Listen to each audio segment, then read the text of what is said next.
Nekaj besed o Kranju. Namreč dobili smo celo vrsto raznih dopisov, ki govorijo o grozljivih situacijah. Recimo takole je nekoč izgledalo en lokal v večstanovanjskem bloku, precej visokem, ki ta lokal je dobil, kupil ga en policaj, bivši miličnik, potem ga je prodal Šiptarju in tukaj je zdaj stanovanje naredil. In občina Kranj, tako piše, to je tista občina, ki je v času korone šolarjem pošiljala obvestila v albanščini.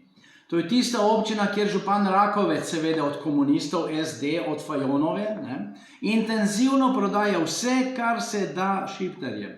To je tista občina, kjer vsa gradbena dela dobi podjetje Gitri, Albanc, kateremu župan ekstra ureja za kombi Albancov, ki jih vsako tedensko pripeljajo na občino, da jim še posebej urejajo papirje.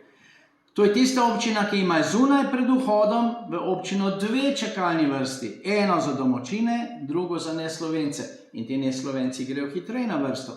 Kaj je tisto urejeno, pridejo na vrsto Slovenci. To je tista občina, kjer v trgovinah več ne sliši slovenske besede, temveč zelo glasno albansko. In to je tista občina, kjer župan z uvozom teh ljudi računa na njihov glas na prihajajočih volitvah.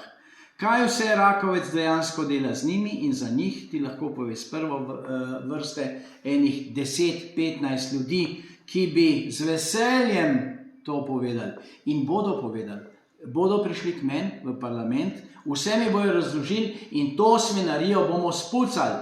Predvsem pa take župane, pa take kandidate pri SD-ju, ki jim je vseeno za slovenščino, pa porka fiks, to ne more biti. Je tam ena trgovina Tedi v Kranju, kjer streže ena zacotana ženska noter. Slovensko tako ne slišiš. Ja pa kje smo, porka fiks? A smo v Sloveniji? Ali nas bojo ene prasice SD-evske prodajale Albancem, pa Šiptarjem, pa ne vem komu še vse, pa Al-Kaidi mogoče. Sej ni rečen, da ne, samo da denar dajo, a ne de?